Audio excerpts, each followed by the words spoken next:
اچھے طور طریقوں کے بارے میں بات کرتے ہیں۔ مسیحیت اگر امن اور محبت کا پیغام دیتا ہے تو دوسرے مذاہب بھی امن کا پیغام دیتے ہیں۔ اس میں مختلف اور خاص کیا ہے؟ مجھے اس بہن کو یہ گواہی دینے کا موقع ملا اور میں نے اسے بتایا کہ مسیح خداوند اس دنیا میں ایک مذہب کو چلانے کے لیے نہیں آئے تھے، وہ اس لیے آئے تھے کہ ہم زندگی پائیں اور کثرت کی زندگی پائیں۔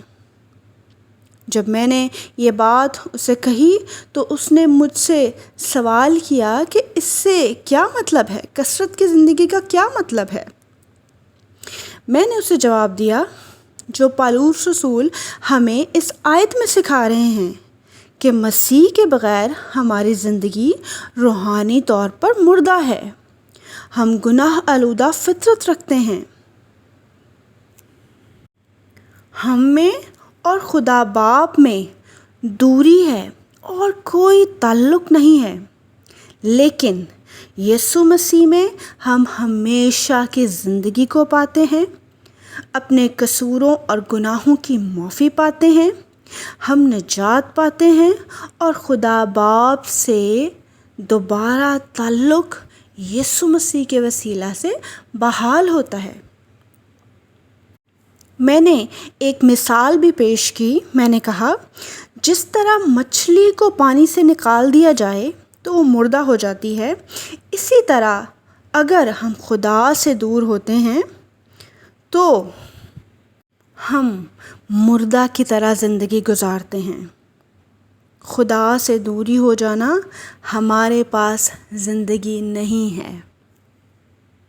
سادہ لفظوں میں یہ ہر زندہ چیز جو سانس لیتی ہے وہ اپنے ماحول میں زندہ رہ سکتی ہے، اگر وہ ماحول اس سے چھین لیا جائے تو زندہ نہیں رہ سکتی۔ اسی طرح جب انسان نے گناہ کیا تو وہ ماحول جو خدا نے اسے دیا تھا گناہ کے باعث اس سے چھن گیا اور خدا اور انسان کے درمیان میں دوری ہو گئی اور وہ روحانی طور پر مردہ ہو گیا۔ ٹھیک ہے؟ پالوس رسول یہاں پہ 2 لفظوں کا استعمال کرتے ہیں، ہم اپنے قصوروں اور گناہوں کے سبب سے مردہ تھے۔ میرے لیے یہ کوشچن مارک تھا، میرے لیے یہ سوالیہ نشان تھا کہ قصوروں اور گناہوں میں کیا فرق ہے۔ لفظ قصوروں کا مطلب ہے اپنی حد سے باہر نکلنا،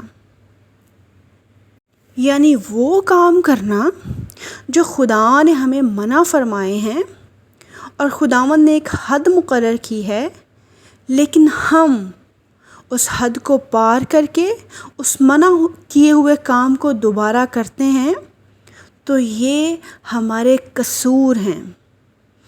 اس سے ہم خدا کی حضوری سے دور ہو جاتے ہیں۔ اسے دوسرے لفظوں میں ہم نافرمانی بھی کہتے ہیں، خدا کے نافرمان ہونا۔ یہ وہ کام ہے جو ہم جان بوجھ کر کرتے ہیں، سب کچھ جان کر کہ اس کی کیا سزا ہو سکتی ہے، ہم نافرمانی کرتے ہیں، یہ قصور ہے۔ اور دوسرا لفظ یہاں استعمال کیا گیا گناہوں، اور یہ جمع ہے، زیادہ گناہ۔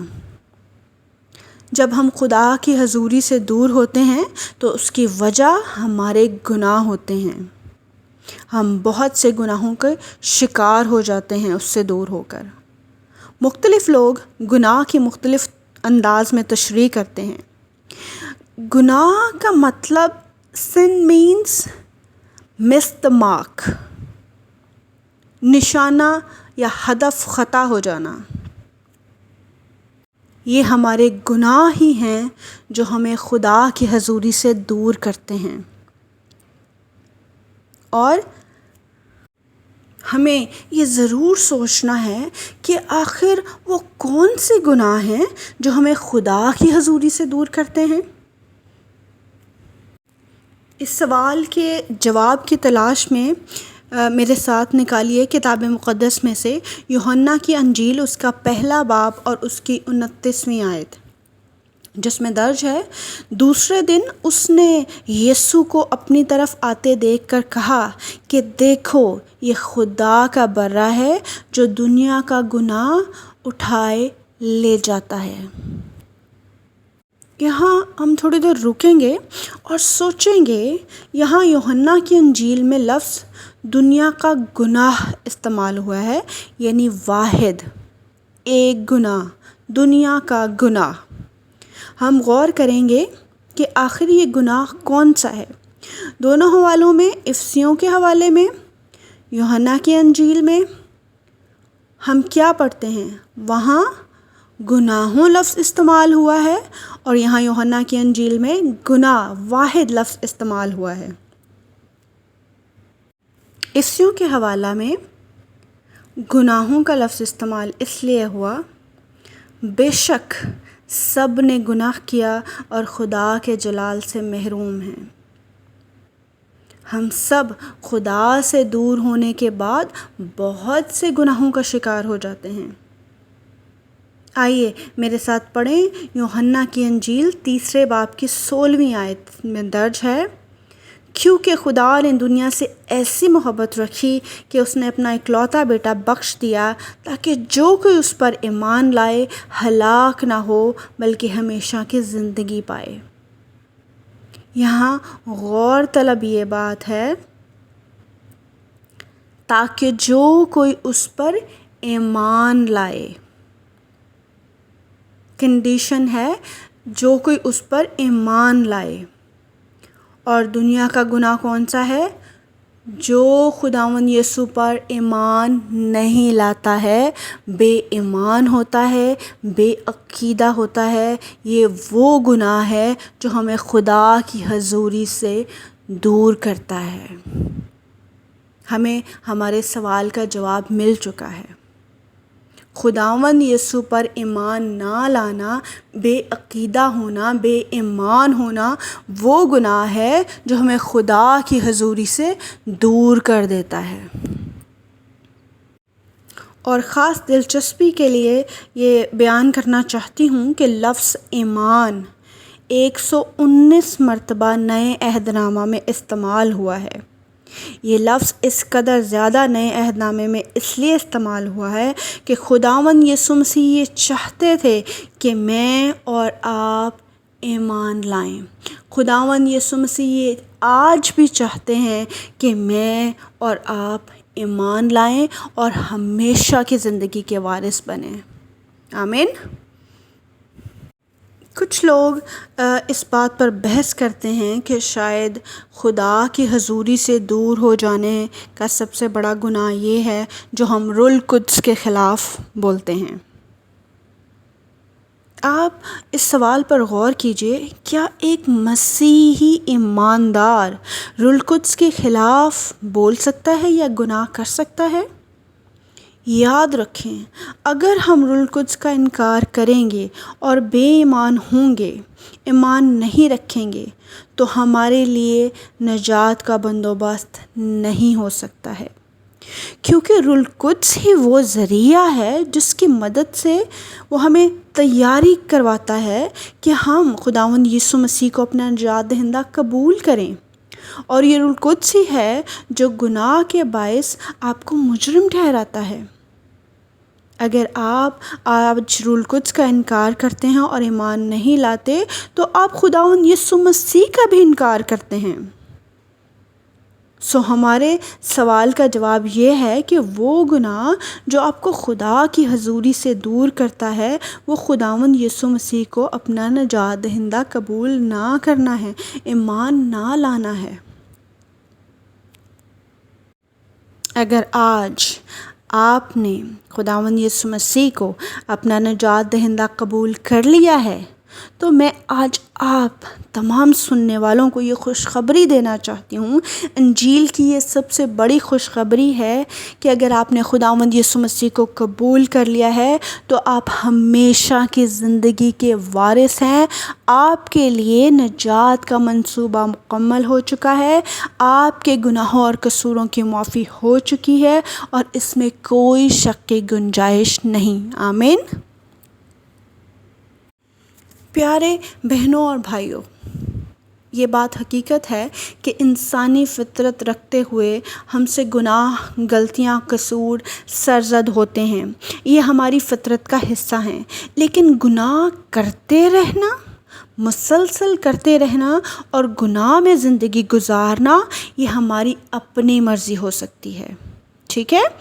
مسیحی ایماندار کو زندگی میں گناہ مسلسل اور عادت نہیں بنانا ہے، کیونکہ خداوند یسوع مسیح کا فضل ہمارے گناہوں سے ہمیں نجات دلاتا ہے۔ اس کا فضل ہی ہمیں ہمیشہ کی زندگی کے وارث بناتا ہے۔ لیکن فضل کا مطلب یہ نہیں ہے کہ ہمیں بہت چھوٹ مل گئی ہے اور ہم آسانی سے گناہ کر سکتے ہیں۔ ہمارے پاس فضل موجود ہے تو ہمیں اجازت مل گئی ہے گناہ کرنے کی، بالکل نہیں۔ اگر ہم اپنی مرضی پر چلتے ہوئے خدا اور گناہ میں سے گناہ کا انتخاب کرتے ہیں تو یاد رکھیں وہاں فضل آپ کے لیے کام نہیں کرے گا۔ آپ جانتے ہوئے بوجھتے ہوئے مسلسل گناہ میں زندگی گزاریں تو فضل آپ کے لیے کام نہیں کرے گا۔ فضل آپ کو اس بات کی اجازت نہیں دے گا۔ حقیقت میں فضل تو ہمیں گناہوں سے باہر نکالتا ہے، اور فضل کون ہے؟ خود خداوند یسوع مسیح ہیں۔ یہ بہت بابرکت اور گہرے بھید ہیں جو خداوند آج ہمیں سکھا رہے ہیں، اور ابھی تک ہم صرف پہلی آیت میں ہی ہیں۔ خداوند گہرے طور پر ہمیں اپنے بھید سکھا رہے ہیں۔ خداوند کی شکر گزاری کرتے ہیں، یقیناً آپ سب برکت پا رہے ہیں۔ پیاری بہنوں اور بھائیوں، یاد رکھیں جب ہم اپنے گناہوں کی معافی چاہتے ہیں تو خدا ہمیں معاف کرتا ہے۔ جب ہم گناہوں کی معافی کو قبول کرتے ہیں کہ خدا نے ہمیں معاف کر دیا ہے، ہم قبول کرتے ہیں، تو ضرورت اس بات کی ہے کہ ہم دوبارہ گناہ نہیں کریں، خدا کے راستے سے مڑے نہیں۔ گناہوں کی معافی ہمارے اندر عاجزی لے کر آئے، اور یہ عاجزی ہمیں بالکل اجازت نہیں دے گی کہ گناہ کو ہم مسلسل اپنی زندگی میں رہنے دیں۔ آمین۔ آئیے اپنی دوسری آیت کی طرف بڑھتے ہیں، جس میں درج ہے، جن میں تم پیشتر دنیا کے روش پر چلتے تھے اور ہوا کی علمبرداری کے حاکم یعنی اس روح کی پیروی کرتے تھے جو اب نافرمانی کے فرزندوں میں تاثیر کرتی ہے۔ غور سے پڑھیں اور سنیں پالوس رسول کیا لکھتے ہیں کہ تم پیشتر دنیا کی روش پر چلتے تھے، یعنی وہ مسیح یسوع کو قبول کرنے سے پہلے کی حالت کو بیان کر رہے ہیں۔ مسیح یسوع کو قبول کرنے سے پہلے دنیا کے روش پر چلتے تھے۔ اگر آج آپ بھی دنیا کے روش پر چلتے ہیں تو ضرورت اس بات کی ہے کہ ہمیں اپنے گناہوں سے مڑنا ہے، ہمیں اپنے گناہوں کا اقرار کرنا ہے، ہمیں انہیں ترک کرنا ہے۔ ہمیں آج توبہ کی ضرورت ہے۔ یاد رکھیے، اگر کوئی آپ کے ماضی کو تبدیل کرنے کی کوشش کر رہا ہے تو کوئی اسے تبدیل نہیں کر سکتا۔ اگر آپ کے ماضی میں گناہ تھے تو کوئی انہیں معاف نہیں کر سکتا۔ کوئی آپ کی زندگی کو تبدیل نہیں کر سکتا، آپ خود بھی نہیں کر سکتے۔ صرف خداوند یسوع مسیح کا فضل ہے جو زندگیاں تبدیل کرنے کی صلاحیت رکھتا ہے، قابلیت رکھتا ہے۔ وہ قابل ہے کہ ہمارے گناہوں کو معاف کرے، ہماری زندگیوں کو تبدیل کرے۔ ابھی وقت ہے میرے عزیزو کہ ہم توبہ کریں، اپنے گناہوں کا اقرار کریں اور خداوند یسوع مسیح کو اپنا نجات دہندہ قبول کریں۔ یہاں پالوس رسول دوسری آیت میں ہوا کی علمبرداری کے حاکم، کس کے لیے یہ لفظ استعمال کر رہا ہے؟ شیطان کے بارے میں بیان کر رہا ہے کہ مسیح کو قبول کرنے سے پہلے ہم شیطان کے پیرو تھے، ہم نافرمانی کے فرزند تھے، ہم بڑے خطرے میں تھے۔ سوچیں کہ آج ہم کون سے فرزند ہیں؟ ہم نافرمانی کے فرزند تو نہیں؟ سوچئے، ہمیں حقیقت میں خدا کے چنے ہوئے لوگ بننا ہے۔ ہم اس کے لیے پالک بیٹے اور بیٹیاں ہیں، اور اس کو قبول کرنے کے بعد ہر طرح کی روحانی برکت ہماری ہے۔ ہمارے پاس ابدی وراثت ہے، ہمارے پاس خدا کا نام ہے، ہم اس کے خاندان کا حصہ ہیں، ہم اس کے بیٹے اور بیٹیاں ہیں۔ آمین۔ اب ہم خداوند کی روش پر چلتے ہیں، اب ہم خداوند کے رنگ میں ڈھلے ہیں، اب ہم دنیا کی روش پر نہیں چلتے ہیں، اب ہم شیطان کے پیروں نہیں ہیں۔ ہم نے خداوند یسوع مسیح کو قبول کر لیا ہے، آمین، اور ہم ہمیشہ کی زندگی کے وارث ہیں، آمین۔ تمام سننے والے میرے ساتھ مل کر کہیں آمین۔ آئیے اپنی تیسری آیت کی طرف بڑھتے ہیں، جس میں درج ہے، ان میں ہم بھی سب کے سب پہلے اپنے جسم کی خواہشوں میں زندگی گزارتے اور جسم اور عقل کے ارادے پورے کرتے تھے، اور دوسروں کی مانند طبعی طور پر غضب کے فرزند تھے۔ سنیں پالوس رسول کیا بتانے کی کوشش کر رہے ہیں۔ مسیح کو قبول کرنے سے پہلے ہماری حالت کیا تھی؟ سنیں، نمبر 1، ہم اپنے جسم کی خواہشوں میں زندگی گزار رہے تھے۔ نمبر 2، ہم اپنے جسم کی خواہشوں کے قیدی تھے، ہم طبعی محبت سے خالی تھے۔ نمبر 3، اپنی انسانی عقل کے ارادے اور فیصلے پورے کرتے تھے۔ نمبر 4، دوسروں کی مانند یعنی بے ایمانوں کی مانند تھے۔ نمبر 5، غضب کے فرزند تھے۔ یہاں پالوس رسول بہت صفائی سے بیان کرتے ہیں کہ خداوند یسوع مسیح سے پہلے ہم کیا تھے، ہماری حیثیت کیا تھی۔ طبعی طور پر غضب کے فرزند سے مراد یہ ہے جو گناہ آلودہ فطرت کے مالک ہوں، جو گناہ میں پیدا ہوں، جن کی زندگی میں خداوند یسوع مسیح نہ ہوں، جن کی زندگی میں توبہ نہ ہوں۔ یہاں 2 قسم کے لوگوں کے بارے میں بتایا گیا ہے۔ ایک وہ جو تاریکی کے فرزند ہیں، جو شیطان کے پیروں ہیں، جو نافرمانی کے فرزند ہیں، جو طبعی طور پر غضب کے فرزند ہیں اور گناہ آلودہ فطرت رکھتے ہیں۔ اور دوسرے وہ ہیں جو خداوند یسوع مسیح کو اپنا نجات دہندہ قبول کرتے ہیں، وہ روشنی میں ہیں، ان کی فطرت گناہ آلودہ نہیں ہے، بلکہ یسوع مسیح کے فضل کے باعث وہ ہمیشہ کی زندگی کے وارث بن چکے ہیں اور روح القدس انہیں انعام میں مل چکا ہے۔ آج ہم تھوڑی دیر کے لیے سوچیں گے آخر یہ آیت ہمیں کیا سکھا رہی ہے۔ ہم اپنا موازنہ کریں گے کہ ہم کون ہیں، ہم کس کے فرزند ہیں۔ ہم کہیں غضب کے فرزند تو نہیں، ہم نافرمانی کے فرزند تو نہیں۔ آج ہم سوچیں گے، اپنا موازنہ کریں گے کہ واقعی ہم زندہ خدا کے بیٹے اور بیٹیاں اور اس کے خاندان کا حصہ ہیں۔ چوتھی آیت بہت خاص ہے اور اس میں درج ہے، مگر خدا نے اپنے رحم کی دولت سے اس بڑی محبت کے سبب سے جو اس نے ہم سے کی۔ میں 5ویں آیت کو بھی پڑھوں گی تاکہ ہم اس سارے متن کو اچھے سے سیکھ سکیں۔ جب قصوروں کے سبب سے مردہ ہی تھے تو تم کو مسیح کے ساتھ زندہ کیا، تم کو فضل ہی سے نجات ملی ہے۔ میں اس خوبصورت آیت کو دوبارہ دہرانا چاہتی ہوں تاکہ ہم غور سے سنیں۔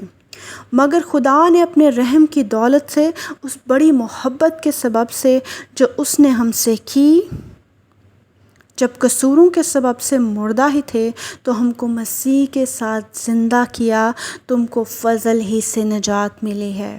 آمین۔ یہاں یاد رکھیں، مگر خدا نے سے مراد ہے، آیت کے شروع میں لکھا ہے مگر خدا نے، اس کا مطلب ہے کہ کچھ خاص چیزیں ہیں جو پالوس رسول ہمیں اس آیت میں بتانا چاہتے ہیں، جو خدا نے ہمارے لیے کیا ہے۔ ہمارے گناہوں کے باعث ہمیں گناہ میں نہیں چھوڑ دیا، بلکہ ہم پر رحم کیا۔ صرف ہم پر رحم ہی نہیں کیا بلکہ رحم کی دولت ہم پر کی۔ ہاللویا! اس نے ہم سے محبت رکھی، نہ صرف محبت رکھی بلکہ لکھا ہے بڑی محبت رکھی۔ ہاللویا! اس نے ہمیں ہمارے گناہوں کی حالت میں مردہ رہنے نہیں دیا بلکہ مسیح یسوع میں ہمیں زندہ کیا اور ہمیشہ کی زندگی کے وارث بنایا۔ میرے ساتھ بولیے ہاللویا! اس خداوند کو مبارک کہیے، ہمارے خداوند کی تعظیم ہو۔ خداوند یسوع مسیح کیوں آئے؟ وہ زمین پر انسانی صورت اختیار کر کے صرف اس لیے آئے کہ ہم سے بے پناہ محبت رکھتے ہیں۔ وہ ہمارے گناہوں سے ہمیں نجات دلانے کے لیے آئے۔ اگر وہ نہ آتے تو ہم اپنے گناہوں کے باعث ابھی تک مردہ حالت میں رہتے۔ آج ہم انفرادی طور پر سوچیں گے اور اپنی زندگیوں میں غور کریں گے کہ خدا جو اس کائنات کا خالق اور مالک ہے، جو قدرت اور اختیار کے ساتھ ساری کائنات کو اپنے ہاتھ سے کنٹرول کرتا ہے، جو ہماری سوچوں سے باہر ہے، اس کی قدرت بے بیاں ہے، اس نے مجھ سے محبت رکھی، اس نے مجھے اپنا نام دیا، اس نے میرے لیے اپنا اکلوتا بیٹا بخش دیا، وہ میرے لیے انسان بن کر زمین پر آیا، وہ میری خاطر ہوا۔ کیسی عجیب محبت ہے! سوچیں، آج خدا کی محبت کے بارے میں سوچیں اور سوچیں کہ آپ کس طور سے خداوند سے محبت رکھتے ہیں۔ اگر آج آپ جسم کی خواہش، عقل کے ارادہ اور دنیا کے روش پر چل رہے ہیں تو توبہ کی آپ کو اشد ضرورت ہے۔ خداوند کی محبت کی آپ کو اشد ضرورت ہے۔ خداوند یسوع مسیح کی آپ کو اشد ضرورت ہے۔ خداوند کی محبت کو یاد رکھیں اور اپنے گناہوں کا اقرار کریں۔ پیارے بہنوں اور بھائیوں، اگر آج آپ مصیبت کا شکار ہیں، ناکامی کا سامنا ہے، کوئی آپ کے پاس برکت نہیں ہے، تو آپ نے یہ محسوس نہیں کرنا ہے کہ کوئی آپ کو محبت نہیں کرتا ہے۔ یاد رکھیں کہ خداوند یسوع مسیح نے آپ سے محبت رکھی ہے اور وہ آج بھی آپ سے محبت رکھتا ہے۔ توبہ کی خوشخبری آپ کے لیے ہے، گناہوں کی معافی آپ کے لیے ہے۔ یسوع مسیح کے فضل کے باعث ہمیں مخلصی مل سکتی ہے۔ اپنے دلوں کو تیار کیجیے، ہمارے لیے نجات کا بندوبست ہو چکا ہے۔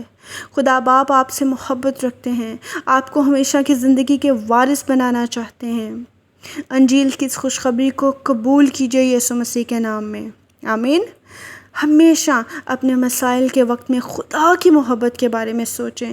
خدا کا فضل میرے لیے کافی ہے، میرے پیچھے دہرائیے، خدا کا فضل میرے لیے کافی ہے۔ اور یہ سب سے بڑی برکت اور خوشی ہے جو خدا کا کلام آج ہمیں دے رہا ہے۔ اس میں ہماری کوئی لیاقت نہیں، کوئی اچھائی نہیں، بلکہ خالص تر یہ خدا کا فضل ہے جو یسوع مسیح کے وسیلہ سے آپ پر اور مجھ پر ہوا، ہم سب پر ہوا۔